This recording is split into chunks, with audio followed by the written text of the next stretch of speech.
Tapi seringkali terjadi ada orang memohon, rasanya sulit kemudian untuk terkabul. Minta ini susah, minta ini lambat, minta ini sulit. Dan ini melanggar kaidah yang umum. Kaidah umumnya mengatakan setiap berdoa akan dikabulkan sepanjang itu baik bagi dirinya. Dan itu memang baik, tapi kenapa tidak masuk gitu? Quran surah keempat ayat 103. Allahu Akbar. Ini dasarnya. Fa'idha qadaytumus shalah. Quran surah 4 An-Nisa ayat 103. Paling kanan, agak sedikit ke tengah. Fa'idha qadaytumus shalah fadhkurullah. Ya, maka jika anda telah tuntas mengerjakan salat, telah selesai salatnya, fadhkurullah, segeralah berzikir kepada Allah Subhanahu wa taala. Di sunnah amalan pasca salat zikir. Ya, mengerjakan semua aktivitas yang mengingatkan kita dengan Allah Subhanahu wa taala. Zikir. Ragamnya sudah kita bahas, ya. Dari mulai istighfar, bacaan kalimat tauhid, Allahumma antas salam, bacaan ayat-ayat Al-Qur'an, sampai dengan doa Nabi yang singkat terakhir kita bahas, sampai kita dalami detailnya dari mulai ilmu yang bermanfaat, rezeki yang terbaik, dan amalan yang diterima. Kita sudah sampai situ kan? Baik. Sekarang kita lanjutkan supaya tidak banyak mengulang.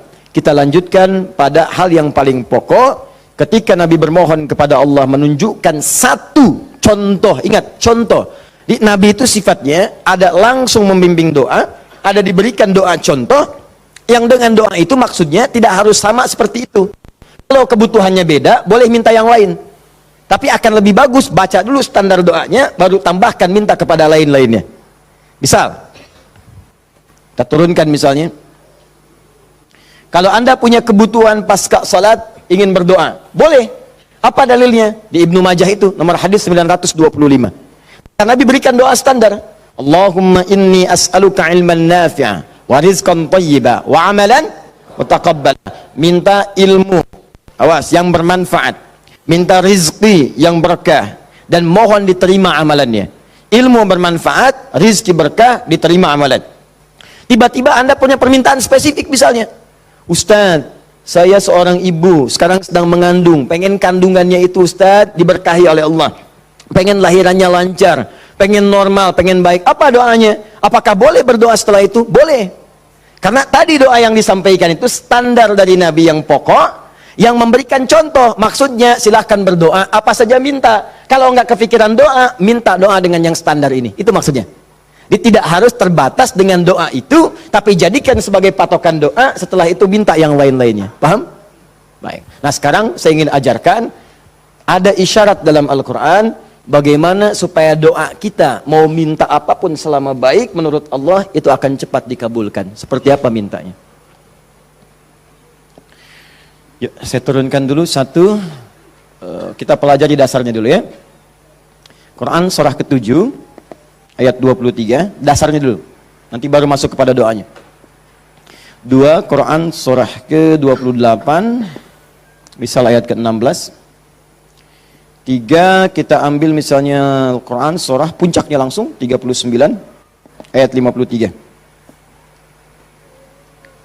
Lalu masuk kepada doa-doanya misal.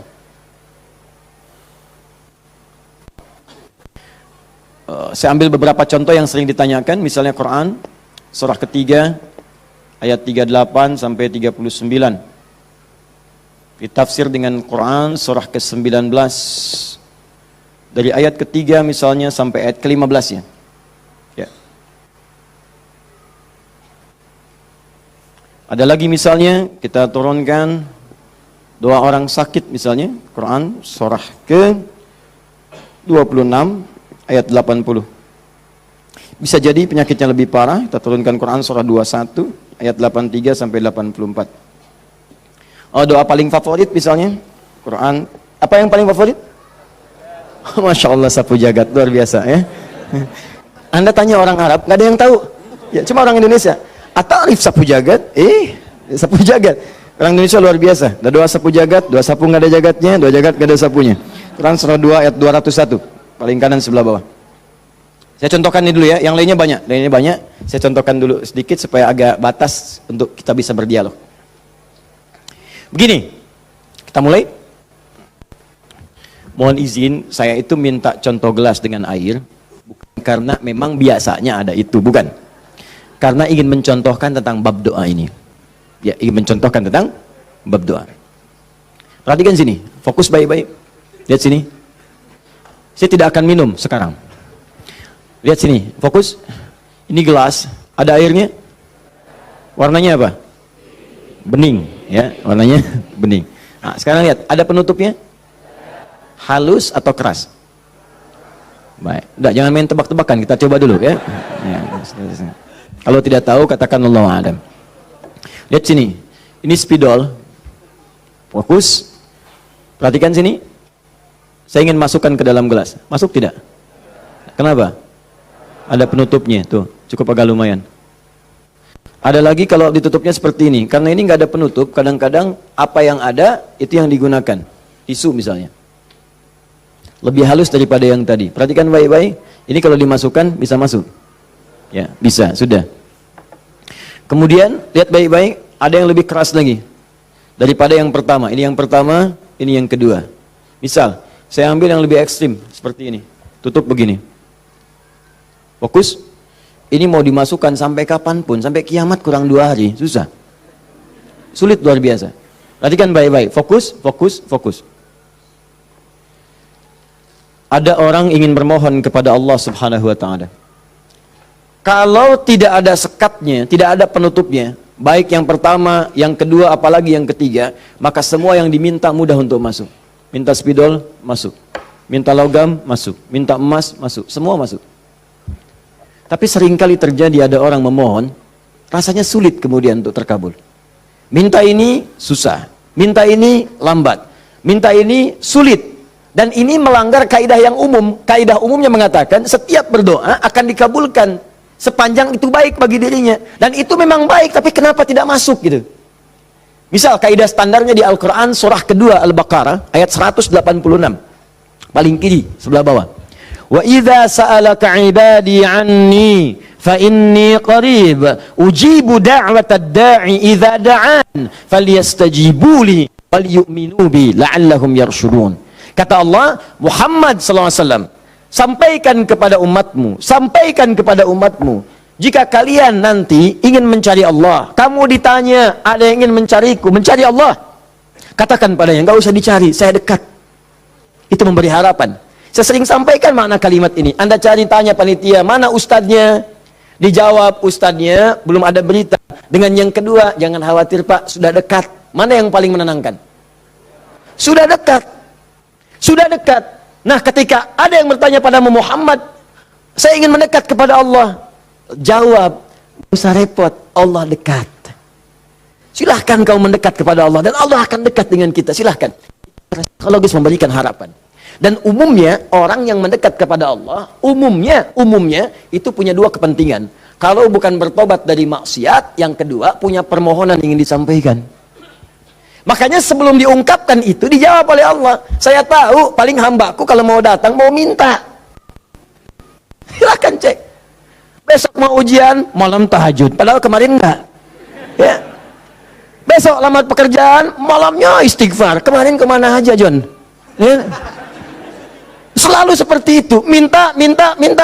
Kata Allah. Lihat kalimatnya. Ujibu da'watad da'i idza da'an. Kapanpun hambaku minta, aku akan kabulkan.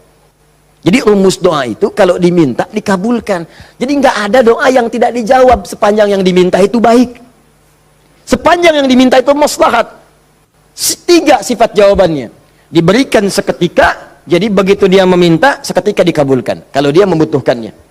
Allahumma ya Rabb, Allahumma ya Rabb, Allahumma ya Rabb. Saya ingin berdakwah ya Allah dengan teknologi. Saya ingin niatkan ya Allah masuk ke ITB supaya dengan ilmu itu saya bisa mengembangkan teknologi untuk mendekatkan orang kepadamu. Minta dia malamnya, luluskan saya ya Allah. Besoknya keluar lulus.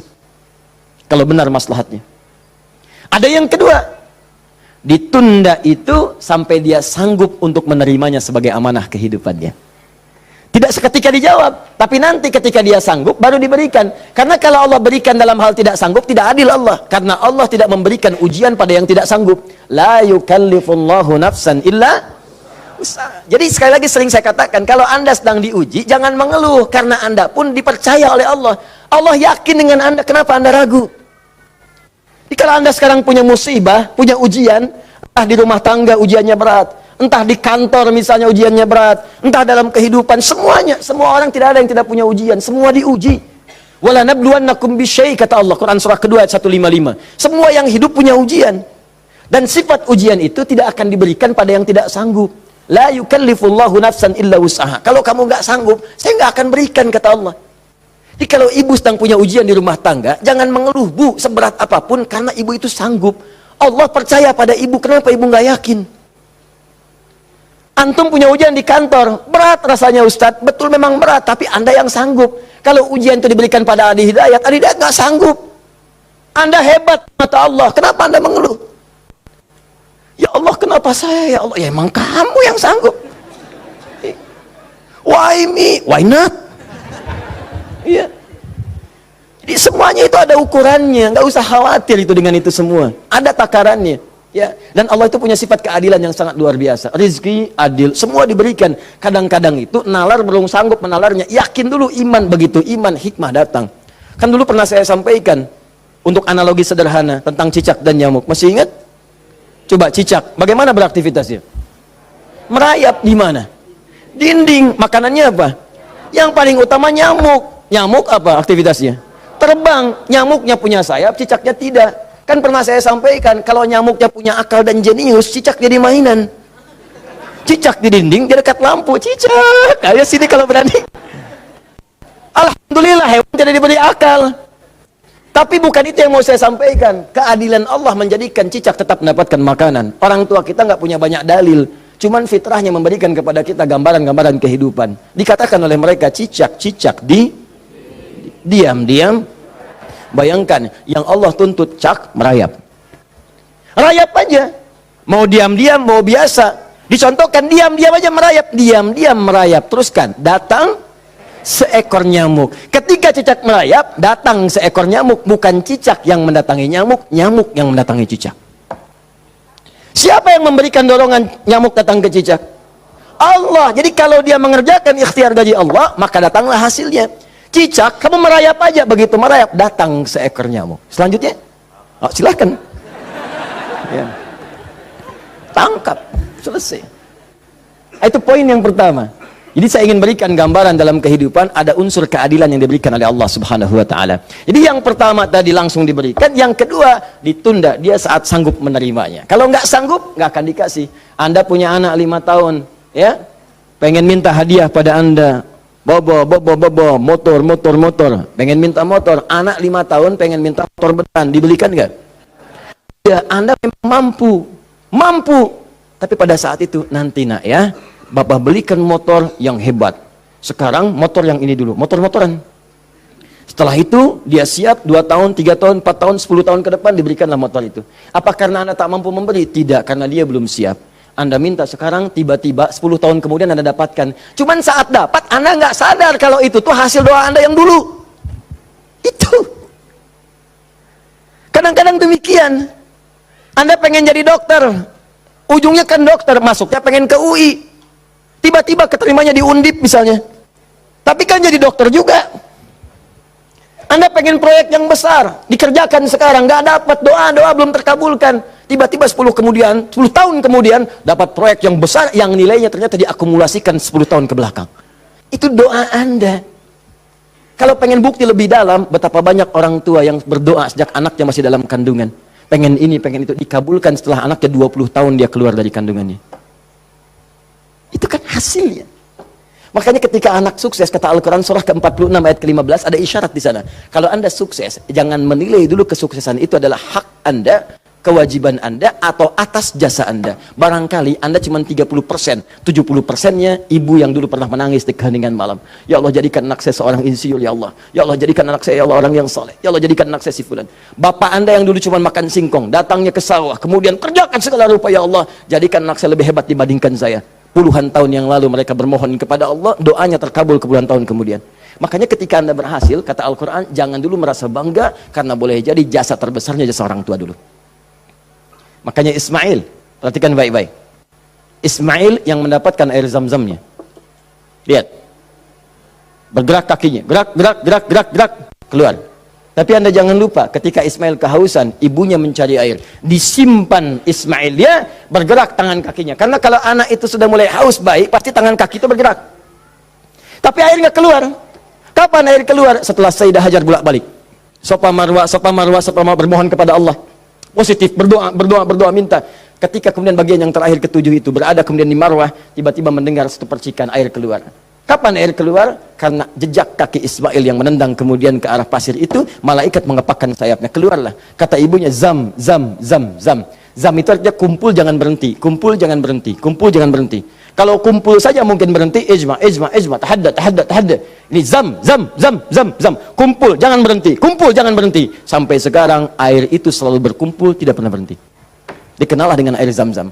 Orang kebanyakan cuma minum zam-zamnya, tapi tidak pernah mendalami kisahnya. Di situ ada bakti orang tua, di situ ada sayang kepada ibu, di situ ada cinta kepada orang tua, dan sangat luar biasa. Poin ketiga, kadang-kadang meminta sesuatu yang A diberikan B oleh Allah. Karena boleh jadi, maaf, yang dimintakan itu tidak ada maslahat untuk kita. Dalilnya Quran surah kedua ayat 216, paling kiri sebelah atas. Kutiba alaikumul qitalu wa huwa kurhul lakum. Diwajibkan bagi kalian berjihad, berperang dalam konteks perang, medan perang. Tapi ada juga konteks umum dengan rumus tafsir, al-ibratu bi umumil lafzi la bi khususis sababi. Kalau ada lafaz dalam Al-Qur'an jangan dikhususkan pada sebabnya, sepanjang konteksnya umum. Perang terbesar, perang melawan perasaan kita. Perang melawan hawa nafsu. Perang melawan negative thinking, kadang-kadang negatif kepada Allah. Kenapa saya ya Allah? Kenapa ini enggak berakhir ya Allah? Kata Allah, "Hei, asa an takrahu syai'an fa huwa khairul lakum." Boleh jadi kamu enggak suka, tapi ini yang terbaik buat kamu. Kamu kan enggak tahu kapan wafat. Bukankah kalau saya belum kabulkan, kamu rajin tahajud?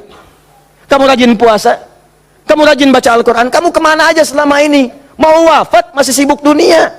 Saya pengen yang terbaik untukku sampai pulang ke akhirat. Dipaksa untuk mendapatkan itu. Kadang-kadang kamu pengen yang ini dunia, ini nggak bagus. Kamu pengen direktur, kamu maksiat banyak nanti di sana. Cukup level manager saja. Wa asa an tuhibbu syai'an fa huwa syarrul lakum. Kadang-kadang yang ideal yang dipengenkan itu enggak bagus kata Allah. Kenapa? Wallahu ya'lamu wa antum la ta'lamun. Karena Allah tahu masa depan engkau tidak.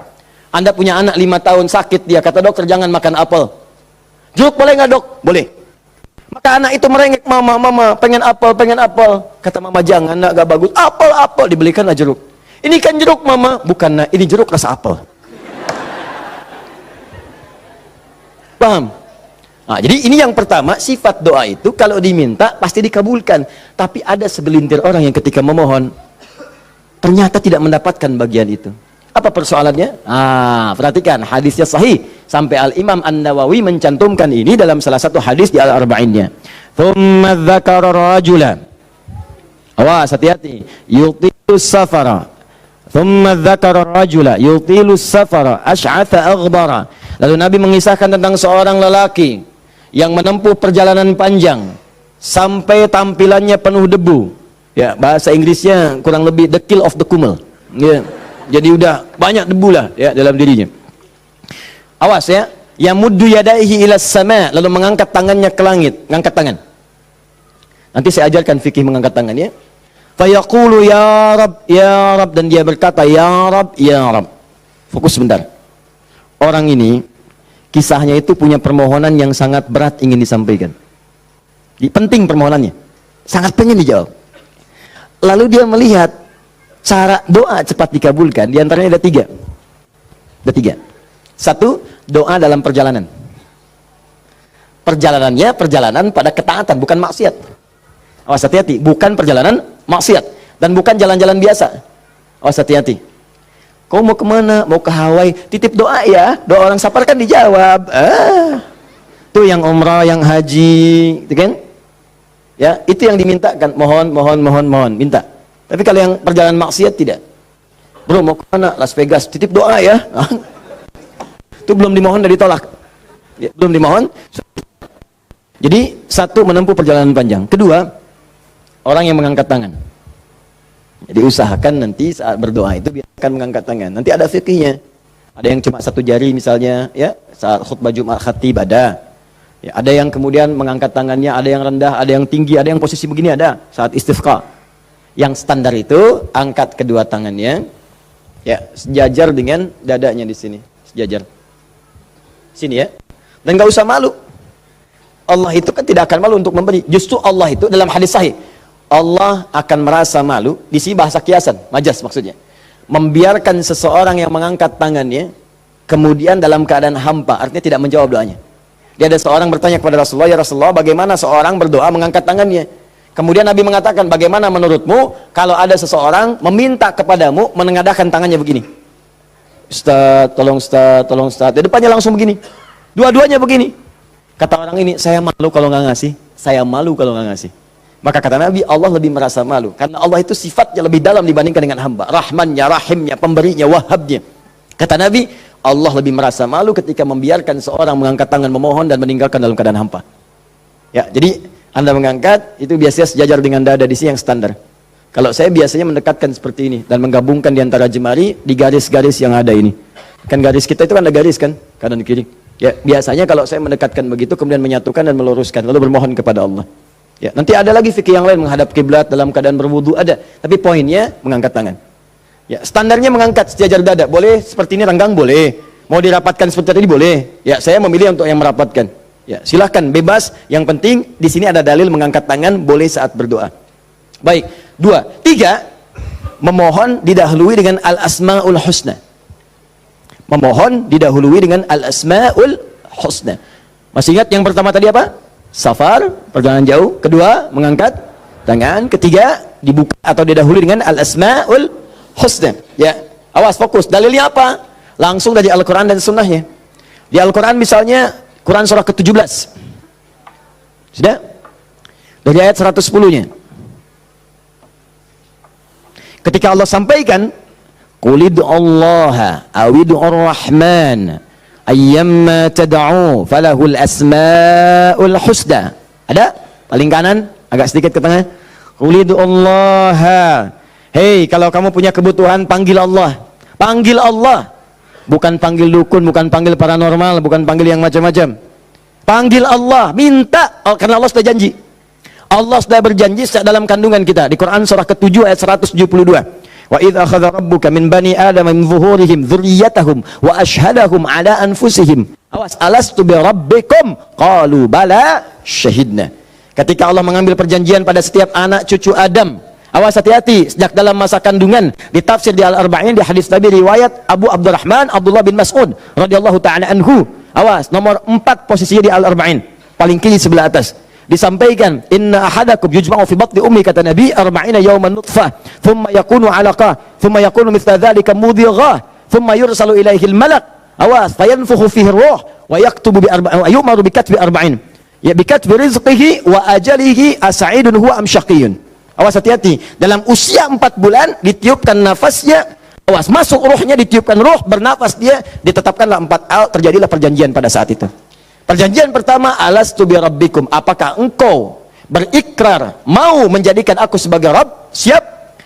Apa? Kenapa menyebut Rabb? Padahal Allah bisa mengatakan begini, alastu ilahakum, alastu rahmanakum, tapi Allah mengatakan alastu bi rabbikum, bukankah aku Rabbmu? Rabb tidak disebutkan kecuali mengandung sifat rububiyah. Rububiyah itu perawatan, pengawasan, perhatian. Sifatnya yang paling pendek disebut dengan murabbi. Karena itu guru orang tua disebut murabbi. Karena orang tua memperhatikan, orang tua merawat. Kalau tanpa batas, perawatannya cepat, perhatiannya dalam, hilangkan kalimat mimnya, muncullah kalimat rabbnya. Maka Allah disebut dengan Rabbun. Kalau kita meminta, Allah lebih cepat pemberiannya dibandingkan dengan hamba. Dan tidak ada batas. Rabbun, Rabbun, Rabbun. Makanya setiap kita minta, disebutkanlah kalimat Rabb itu. Silahkan cek, setiap permintaan ada kalimat Rabbnya. Rabbana atina fid dunya hasanah wa fil akhirati hasanah wa qina adzabannar. Rabbana zalamna anfusana rabbighfirli wa liwalidayya la yukallifullahu nafsan illa laha ma wa 'alaiha mak Rabbana la tu'akhidna in nasina aw akhtana. Jadi kenapa disebutkan kata Rabb itu memberikan isyarat, seakan-akan mengatakan begini, maukah engkau berikrar menjadikan aku, bersaksi aku sebagai Tuhan, nanti yang saat engkau hidup aku akan perhatikan kau. Aku akan berikan kebutuhanmu. Aku akan sembuhkan kalau sakit. Aku akan penuhi apa yang kau minta. Akulah Rabb. Dengan sifat rububiyahnya. Makanya setiap Anda minta Rabb, Rabb, Rabb, Rabb, Rabb, Rabb. Jelas? Saya kembalikan. Ketika Anda memohon kepada Allah, dahulukan dengan al-asmaul husna. Qul ud'ullah, panggil Allah, minta. Kalau ada masalah minta, ya Allah, maaf ya, bukan bikin status. bukan bikin status. Diuji dengan musibah yang dibikin status.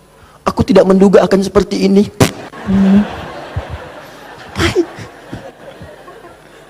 Terus yang tidak lucu, kenapa doanya di media sosial? Doa itu di mihrab, doa di kamar, doa di masjid, bukan doa di Facebook. Ya, doa di Instagram, doa di Facebook. Aminkan ya, like. Apa yang mau dicari? Udah minta yang betul. Minta yang mohon dengan khusyuk. Mohon. Quran surah 7 ayat 205. Wadhkur rabbaka fi nafsika tadarruan wa khifatan wa dunal jahri minal qaul. Kalau butuh sesuatu, sebut nama Allah dalam jiwamu. Bukan dalam media sosialmu. Bukan di WhatsAppmu. Bukan di Instagrammu. Online-kan hatimu dengan Allah. Minta dalam jiwamu dengan penuh ketundukan. Dengan penuh kepasrahan. Dengan penuh harap. Mohon ya Allah. Ya Allah ya Rabb. Minta. Sebut namanya bagaimana ya Allah. Atau yang kedua Ar-Rahman. Atau, nah ini rumusnya. Ayyamma tad'u. Atau kapanpun kamu ingin panggil minta sama Allah. Falahul asma'ul husna. Carilah nama-nama terbaik yang Allah miliki sesuai dengan kebutuhanmu. Jadi Allah itu telah memberikan nama bagi dirinya sesuai kebutuhan kita. Panggil dengan nama itu. Misal ya, maaf. Anda terkait rezeki nih, mau bekerja, pengen rezeki yang berkah. Panggil namanya ya Allah, sambungkan dengan nama Asmaul Husnanya. Ya Allah, ya Razzaq. Teman-teman yang kuliah di kampus, di sekolah, besok mau ujian atau mau masuk sekolah belajar pertama, supaya diberikan ilmu yang dalam. Ya Allah, ya Alim. Allahumma faqihni fid din wa 'allimni ta'wil. Ya Allah, ya Alim. Rabbi zidni ilma warzuqni fahma. Ya Allah, ya Alim. Punya ujian berat, ya Allah ya Sabr. Diganggu di pekerjaan, di aktivitas, ya Allah ya Malik ya Jabbar. Minta. Dan jangan semua harus disebutkan. Nanti yang tidak dibutuhkan jadi muncul. Ya Allah ya Rahman ya Rahim ya Malik ya Kudus. Memang boleh, nggak apa-apa kalau untuk ibadah bacakan tuh boleh. Tapi kalau untuk bermohon saya sarankan cari yang sesuai kebutuhan. Kalau mau ibadah dengan menyebut nama saja boleh, silakan. Tujuannya apa? Zikrullah bi dzikri asma'il husna. Zikir kepada Allah dengan menyebut al-asmaul husna boleh. Ya Allah ya Rahman ya Rahim ya Malik ya Kudus sampai akhir. Saya dulu ujian pertama kali masuk jurusan akidah, begitu masuk pertama kali soal ujian di akidah itu cuma 3, tapi setiap akan menjawab 3 itu selalu harus dituliskan al-asmaul husna dari awal sampai akhir dengan hadisnya plus tafsirnya, baru boleh jawab soal. Betul, itu ujian saya dulu begitu. 3 soal Anda bayangkan, setiap soal al-asmaul husna dulu, tulis dengan dalilnya, hadisnya. Hadis itu dibagi 2, hadis pokoknya, hadis klasifikasinya. Setelah itu tafsirnya, baru boleh jawab soal. Pertanyaannya mungkin gampang. Misalnya, berapakah rukun iman itu? Cuman sebelum dijawab, tulis dulu tadi itu. Ini spidol. Ini jari telunjuk saya. Habis ujian itu mirip nih, begini. Betul. Cuman saya nggak foto aja dulu itu. Ya. Saya pikir kenapa Ustadz saya begini ya. Akhir-akhir baru sadar saya. Allahu Akbar. Rupanya beliau ingin menanamkan kedekatan kita dengan Allah dimanapun berada. Sebab kalau kita mengingat, menuliskan terus, maka dia akan sampai apa yang kita tuliskan merasap ke dalam tangan kita. Minimal jadi saksi di hari kiamat. Ya, di penanya, di hati kitanya, di bawahnya, sehingga ingin merasakan taqarrub ilallah dalam setiap keadaan kita. Cari itu.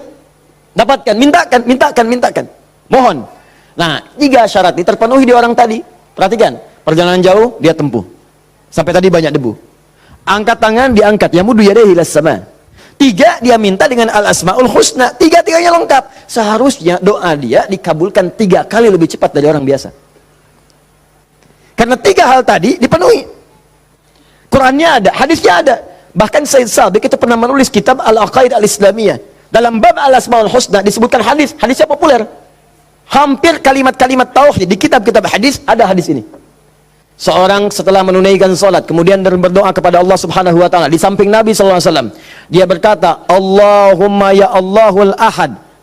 Ya Allahul Ahadus Samad, alladzi lam yalid wa lam yulad wa lam yakul lahu kufuwan ahad. Allahumma ighfirli." Dia sebelum mintanya Allahumma ighfirli, tapi sebelum minta didahului dengan al-asmaul husna. Kata Nabi, "Atadri madza tad'u? Atadri madza da'ut?" Tahukah engkau bagaimana engkau baru saja berdoa? Allah wa Rasulullah alam, saya enggak tahu ya Rasulullah maksudnya apa. Kata Nabi, "Da'utallaha bi asma'il a'zam." Idza du'iya bihi ajaba wa idza su'ila bihi a'ta. Engkau baru saja bermohon kepada Allah dengan menyebutkan nama-namanya yang paling dahsyat, yang kalau engkau berdoa dengan mengawali nama-nama itu, maka semua doa akan dikabulkan, semua permintaan akan diberikan. Hadis selesai. Orang ini melakukan ketiganya. Tapi apa jawab Nabi? Allahu Akbar. Dia sudah menempuh perjalanan jauh, dia sudah mengangkat tangannya ke langit, dia menyebut ya Rab, ya Rab, ya Rab. Kata Nabi, anna yustajabu lidzalik. Bagaimana doamu bisa dijawab? Bahasa singkatnya, mustahil dijawab, mustahil dijawab. Mintalah kamu begitu sampai kiamat kurang 2 hari. Gak akan dijawab. Gak akan dijawab. Dia ada orang sudah mengerjakan 3 amalan dahsyat, tapi doanya gak dijawab. Kenapa dia? Allahu Akbar. Famat'amu haramun. Karena yang biasa dia makan haram. Mashrabu haramun, minumannya haram. Malbasu haramun, pakaiannya haram. Wa ghudhiya biharamin, dan sumber kehidupannya haram. Maka jadilah yang haram itu seperti sekat seperti ini. Nutuplah cawan doanya. Semakin banyak kumpul, jadilah sekatnya makin kuat begini. Jadi bukan Allah nggak ngabulkan, mau dikabulkan susah, mental terus tuh, mental. Karena masih tertutup dengan yang haram. Maka dari itu, kalau Anda banyak berdoa, padahal doa itu maslahat untuk Anda. Secara umum seharusnya dikabulkan secara umum. Tapi tiba-tiba kok aneh gitu, enggak lagi. Coba lihat, mungkin ada sekat dalam diri Anda. Mungkin ada maksiat, ada yang haram pernah dikerjakan. Buka dulu, buka cawannya. Keluarkan yang haramnya. Buka. Bagaimana membuka itu? Inilah yang tadi kita contohkan dengan ayat-ayat tadi. Tidak ada manusia yang sempurna. Yang sempurna makhluk diciptakan. Makhluk yang sempurna itu cuma malaikat. Tidak ada manusia yang sempurna. Sepanjang kita manusia pasti pernah berbuat salah. Tapi mungkin kesalahan itu menjadi penutup dari keinginan yang ingin kita mohonkan kepada Allah.